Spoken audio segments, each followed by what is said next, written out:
E dentro do clube, isso é informação, tá? Muitos dirigentes pressionando o Landim, não é de hoje, agora mais ainda. Ontem começou de novo. Vai renovar com esse cara? Vai renovar o contrato nas condições que o Braz estava acertando aí, que o departamento de futebol estava acertando? Para quê? Para isso? Para ele bater pênalti, perder e agir dessa forma? Tá todo mundo lá no ouvido do cara. Por que vocês acham que o Landim não assinou ainda? Pela pressão da torcida e pressão interna. Aí fez ele pensar, caramba, cara. É realmente, né?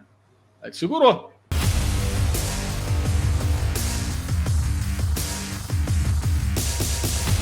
Salve nação, saudações rubro-negra. Separei um corte especial do canal S1 Live com Mauro César Pereira, André Rocha e Alan Abimadi.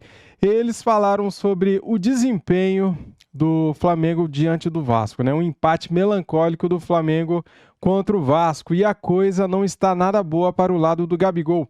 É informação, Mauro César trouxe informação interna do Flamengo e a pressão é grande em cima do Rodolfo Landim para o Flamengo não renovar com o Gabigol. É isso mesmo. Quero pedir para você, antes da gente iniciar o vídeo aqui, deixa o like, se inscreva aqui no nosso canal e ative o sininho. E quero pedir também para você se inscrever no canal S1 Live, link na descrição como créditos. Inscreva-se lá para você não perder nenhuma notícia do Mengão, tá bom, galera? É isso, no final a gente comenta mais um pouquinho. Olha só o que o Mauro, o que o André Rocha e o Alan Abimadi falaram do Flamengo. Simbora. Primeiro clássico do ano, Flamengo e Vasco terminaram empatados. Tem isso e muito mais para a gente falar, né? Bom dia, Mauro. Bom dia, Alan. Bom dia, André. Bom dia a todos. Foi um jogo razoável, teve até bons momentos. O Flamengo teve um bom começo, na minha opinião, embora tenha criado muito pouco, né? Conseguiu pressionar o Vasco, manteve o Vasco um bom tempo acuado no seu campo, mas mostrou vulnerabilidade. O Vasco foi mais perigoso em determinadas situações do jogo, teve as melhores chances fora o pênalti foram do Vasco. Acho que não merecia perder o Vasco, o empate acho que foi justo, né? Mas tem esse capítulo do pênalti, né? Tem um contexto, o pênalti, o momento do pênalti, quem bate o pênalti, como bate o pênalti e como tem perdido pênaltis, né? Então tem todo o contexto. E aí, no meio disso tudo tem uma renovação de contrato, uma negociação costurada no ano passado pelo departamento de futebol. Você tem a questão do Gabriel, né? A questão do Gabriel. O Gabriel, nos seus melhores momentos, não perderia jamais um pênalti no clássico no final do jogo. Ia decidir e acabou. Aliás, uma das coisas que mais impressionava no Gabriel, né, nos seus melhores momentos, era o quê? A sua frieza nessas horas e a sua eficiência. Você sabia que ele ia fazer. Um abraço. Como é que ele ia bater o pênalti e tal? Ele ia fazer o gol. E ontem já havia antes, acho que uma expectativa, porque foi o quarto pênalti que ele perdeu em menos de um ano. 15 de fevereiro do ano passado, Volta Redonda 1, Flamengo 3, o Flamengo estava perdendo, né? Ele perde um pênalti, Vinícius Dias, goleiro do Volta Redonda, defendeu. Foi o primeiro goleiro a defender um pênalti desde que o Gabriel chegou ao Flamengo em 19. Antes ele só tinha perdido um, com o goleiro defendendo, contra o Flamengo, pelo Santos. César, aquele goleiro do Flamengo, aquele goleiro alto, tal, campeão de copinha, foi quem pegou no Maracanã. Ele não tinha, os poucos que ele perderam foram para fora, na trave, nenhum goleiro conseguia pegar, e geralmente era goleiro de um canto, bola no outro. Aí ele perde esse pênalti, chuta um na trave contra o Cruzeiro, a bola volta para ele, aí ele toca e não vale, claro, né? No Maracanã, já no Brasileiro. Perde contra o Grêmio, o Rafael Grando defendeu, naquele 2-0 do Flamengo em Porto Alegre, e perde de novo. E o que há em comum aí? Os goleiros esperando a batida. Os goleiros, obviamente, já conhecem o estilo de cobrança dele.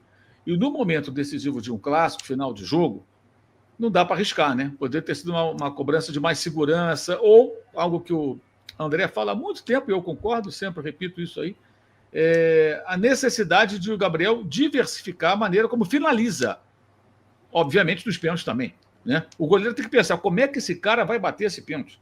Vai chutar forte do canto, vai bater no meio do gol, vai chutar cruzado, vai bater reto, vai esperar e rolar no cantinho se eu me antecipar? Eu não sei. Ele bate de várias... Não. Ele bateu novamente da maneira que o goleiro já espera. O goleiro esperou até o final, por isso foi fácil. Porque quando você chega perto da bola, para dar um toquinho no canto, se o goleiro não fizer nenhum movimento, você está ferrado. Porque o goleiro está esperando. E aí você está muito próximo para poder dar um chute mais forte. Não tem como. O posicionamento do corpo perto da bola. Foi o que aconteceu. Ele rola no canto, o goleiro defende. Gente, aos 40 e poucos minutos, num clássico com o Vasco, tudo bem, é Campeonato Carioca, começo de temporada e tal, mas para ele, nesse momento, depois da temporada do ano passado, é hora de decidir o jogo. Hoje estaríamos falando aqui, o Gabriel entrou, ele finalizou, que se movimentou, apareceu para o jogo, né? Teve oportunidades ali e tal, e na hora H, pimba, decidiu o jogo. Aí ele vai e perde daquela maneira. E aí, para tornar a coisa pior, na minha visão, a entrevista na saída de campo é de uma total indiferença ao que acabara de acontecer. Um ídolo de um clube perde um pênalti no clássico, ele não pode. Eu estou com menos dores agora, as dores sumiram, sei lá o quê, papapá. Ele está perguntando de dor, não, amigo. O negócio é perder o pênalti no final. Pô, bati mal, pô, sei lá, demonstrar algum tipo de incômodo com o erro. Não, parece que ele perdeu o pênalti num treino. Impressionante, impressionante. E até escrevi sobre isso no blog. Depois eu falei com algumas pessoas. Tem muita gente dentro do Flamengo que fica ali cornetando o Landim para que ele não aceite a renovação, como ele não aceitou até agora, né? Que foi costurada no ano passado pelo Departamento de Futebol, pelo Marcos Braz, né? E essa pressão, ela se intensificou automaticamente ontem, com muito tititi, muita gente já falando, tá vendo, tal, vai renovar o contrato pela quantia que se comentava, não decide mais. E realmente, o Gabriel que tem que mostrar, gente. Olha, eu ainda sou o Gabigol. Na hora H, eu vou lá e eu resolvo a parada. Não resolveu. Gente, são 4 pênaltis perdidos em menos de um ano. 3 com o goleiro defendendo. Isso não é mais coincidência, né? Não é mais coincidência. Estou falando de um cara que era praticamente infalível. Eu lembro que um dos pênaltis que ele perdeu foi contra o Botafogo, o jogo estava ganho, ele foi fazer uma cavadinha e bateu um travessão.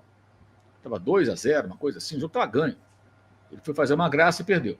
Mas aí já estava resolvido, ninguém nem ligou, tá tudo bem, segue aí a banda, o jogo está ganho. Mas, em geral, ele jamais perderia, num outro momento, um pênalti como o de ontem. E a maneira que bateu, realmente, eu achei até meio displicente. Sabe? Acho que naquela hora ali, ele bateu contra o Coritiba ano passado, até elogiei aqui, lá no Paraná. Até pelo momento, já vinha no jejum de gols e tudo, pancada quase no meio do gol, um abraço, sem chance para o goleiro, tipo, bateu sério. Não, aqui não vou perder. E ontem não era hora para aquilo, né? O Flamengo não mereceu a vitória, mas a vitória se ofereceu ao Flamengo. Né? Ela se ofereceu, e aí, no clássico, pouco importa se você mereceu ou não. O torcedor quer ver o time vencendo o jogo. Depois vamos discutir se jogou bem, se jogou mal, e o Gabriel perdeu. Estou falando do cara que era o mais decisivo. Então, essa é uma discussão importante. Claro que os gabizetes, né, que incondicionalmente defendem o jogador, vão achar que é perseguição, vão achar que não. É perseguição de quem? Dos goleiros que estão pegando o pênalti dele? Dos gols que não saem? 6 meses para fazer um gol, fez contra o Sampaio Corrêa, um belo gol até. E agora perde contra o Vasco. E a gente tem que dizer que está tudo bem. Não está bem. Está nada bem. Nada bem. Bom, é aquilo que eu escrevi, né? Cara, assim, o jogo, os primeiros 15 minutos do Flamengo, o Vasco não viu a bola. Não, mal conseguia sair jogando. Durante esse período de domínio, tem que sair um gol. Tem que sair um gol. O Flamengo tem que fazer um gol. Tem que sair 1-0, trazer a torcida junto, condicionar o jogo, abalar o adversário. Você não pode ficar levando o jogo nessa linha tênue entre ganhar e perder durante muito tempo. Se você é muito melhor, se você está com o controle do jogo. Então esse time do Flamengo, ele tem que ferir o adversário, ele tem que fazer gol, tem que feder a gol, como eu botei na minha coluna, né?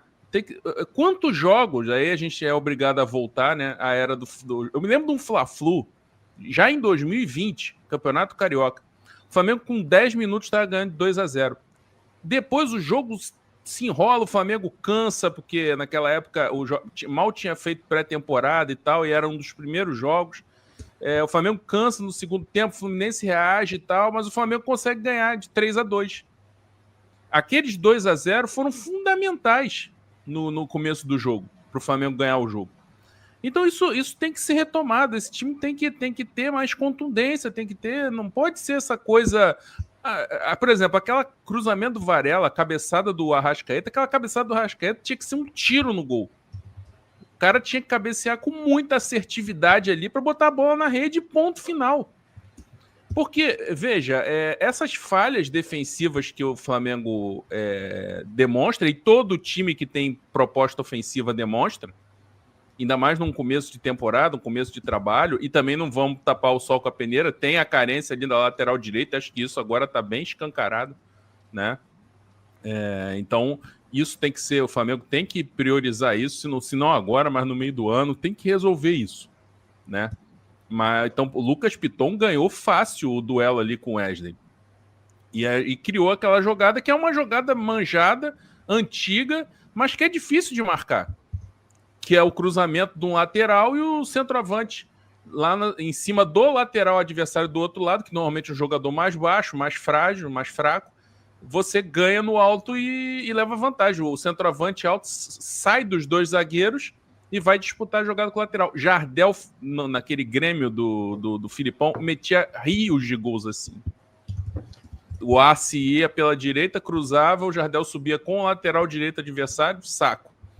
Essa jogada é difícil de ser marcada, mas seria menos difícil de ser marcada se o cruzamento fosse evitado, e o Wesley não conseguia evitar com o Lucas Piton. Então, assim, problema defensivo vai aparecer, vai ter espaço no meio campo e tal, mas se você está ganhando, se você tem um ataque forte, se você tem uma proposta ofensiva, se você fez 1 ou 2-0, por exemplo, o gol que o Léo Pereira salvou ia ser lembrado como um grande feito do zagueiro, aí é um rir, falar, aí trocou de namorada e tal, não sei o quê, tá inspirado. A coisa ia ficar nesse papo, se o Flamengo vence o jogo e se aquele lance não ia ter o peso que teve. Por que teve o peso? Porque tava 0-0. Se o Vasco faz o gol, é 1-0, e aí, meu amigo, para virar é complicado. É isso que eu questiono mais nesse time do Flamengo. Dá para entender o De La Cruz ainda desentrosado ali. Muitas vezes ele começava a tabela, as triangulações, a jogada não fluía, porque os jogadores ainda não têm uma sintonia ali. Tudo bem, se compreende. Mas ainda assim, esse time do Flamengo tem que ser mais contundente. Isso é um problema que, nas boas fases, era um time que criava 10 oportunidades e marcava 4 gols. Agora os adversários estão mais preparados, tem vários fatores que mudaram. Então o time, em vez de criar 10, vai criar 5, 4.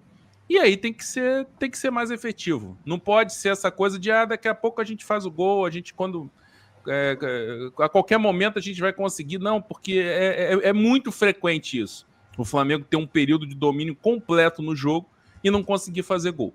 Então isso aí é uma coisa que o Tite tem que... Ele já detectou a questão, na própria coletiva ele detectou o problema, mas isso tem que ser resolvido. Esse time tem que ser mais assertivo, tem que meter medo no adversário.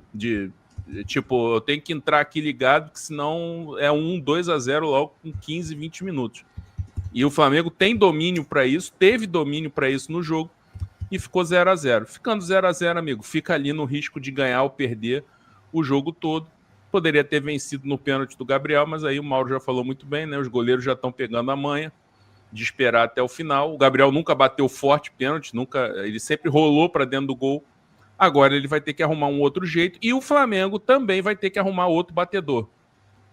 O Gabriel não pode continuar sendo absoluto, não, porque além dos erros, né, tem essa questão de que os goleiros estão pegando a manha, estão pegando o jeito. Então tem que ter outros cobradores, outras maneiras de cobrar, que aí, de repente, a coisa funciona melhor e o Flamengo consegue o resultado que poderia ter conseguido ontem. Não conseguiu justamente porque o Léo Jardim estava muito esperto com a cobrança do Gabigol. E concordo totalmente com o Mauro, só para encerrar.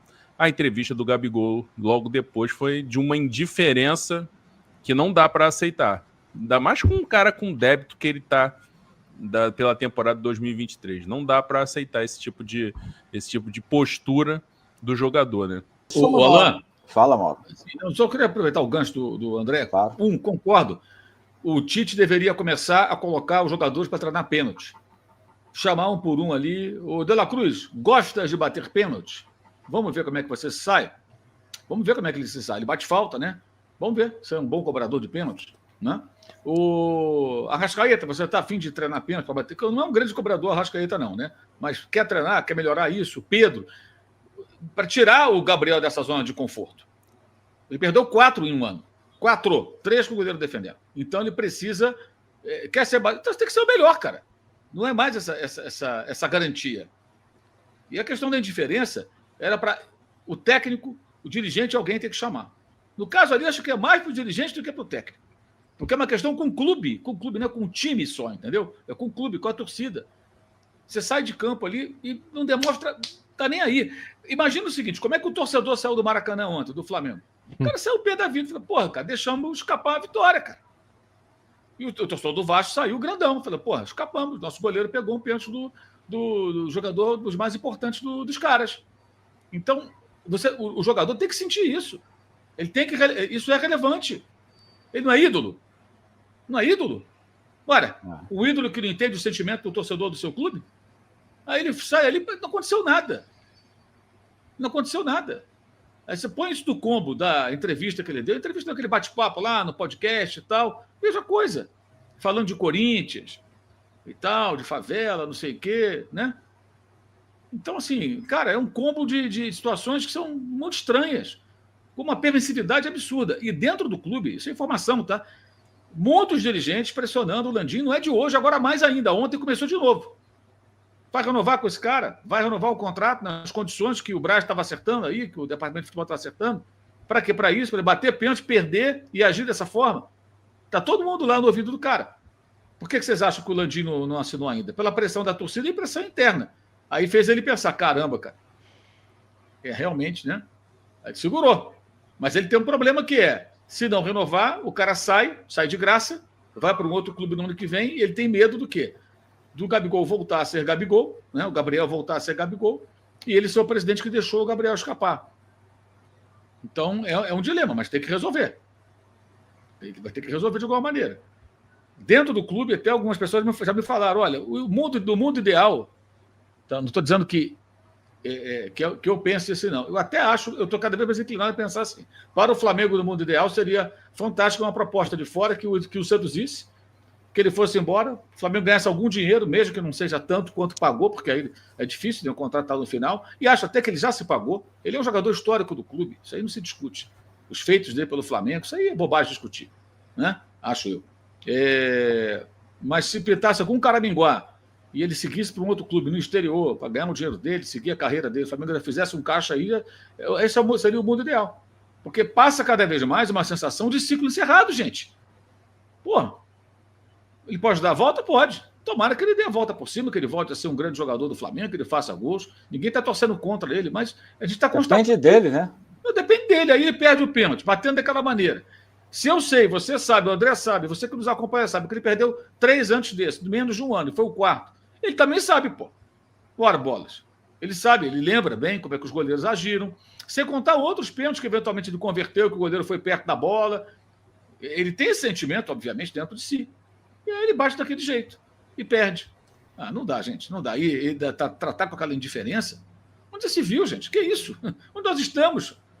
Estamos falando do Flamengo, cara. Peraí. Que história é essa? Gabigol, você não poderia ter perdido esse pênalti, cara. Isso só ferra com você mesmo. Se o Gabigol tivesse convertido o pênalti, cara, a conversa hoje seria outra. Gabigol entra e resolve para o Flamengo. Gabigol entra e marca o gol da vitória do Flamengo em cima do Vasco. Sendo que o Pedro tinha feito um primeiro tempo ruim, fez um jogo ruim o Pedro, né? O Cebolinha também não conseguiu criar nada. Ou seja, cara, era o momento do Gabigol. Era só fazer o gol de pênalti. Era só converter. Do jeito que ele bateu, se o goleiro fica no meio ou pula do outro lado, ele faria o gol. O problema é que o goleiro sabia onde ele ia bater, cara. Ele esperou até o último segundo. Na hora que o Gabigol encostou na bola, ele pulou para o lado certo. Ele esperou até o último segundo. E já tá manjado também a forma que o Gabigol cobra pênalti, né? E os goleiros estão pegando essa fórmula dele.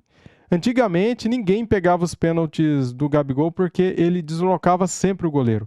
E sempre ele bateu dessa forma, devagar, e as bolas entravam porque o goleiro sempre estava de um lado e a bola do outro. Moral da história, galera, foi ruim este empate para o Flamengo. O Flamengo ontem tinha que ter vencido o jogo, né, cara, para ficar ali bem próximo da ponta da tabela, né? Acho que o Flamengo ainda tem totais condições de acabar as rodadas em primeiro lugar, porque ainda tem um confronto direto com o Fluminense e o Flamengo tem um jogo a menos contra o Volta Redonda. Então o Flamengo ainda tem condições de terminar em primeiro lugar na última rodada e ser campeão da Taça Guanabara, que não vale muita coisa, mas é a obrigação de vencer, né, cara? Com um elenco desse, se o Flamengo não vence nem a Taça Guanabara, é vergonhoso, né? Então, na moral da história, não vale muita coisa, só que se não ganhar também, é vergonhoso. Então tem que ganhar. Bem, para muitos é início de temporada, isso é normal, tem muitos times jogando mal. O Palmeiras perdeu a Supercopa do Brasil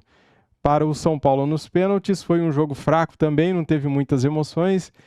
O Atlético Mineiro, que é citado aí como um dos melhores elencos do Brasil também, perdeu de 2-0 para o Cruzeiro. Tem muitos times patinando ainda, né? Nenhum time brasileiro está apresentando assim um grande futebol. O Fluminense tem jogado bem, só que ainda não é para se elogiar a ponto de falar que é o melhor futebol do Brasil. É o que eu penso.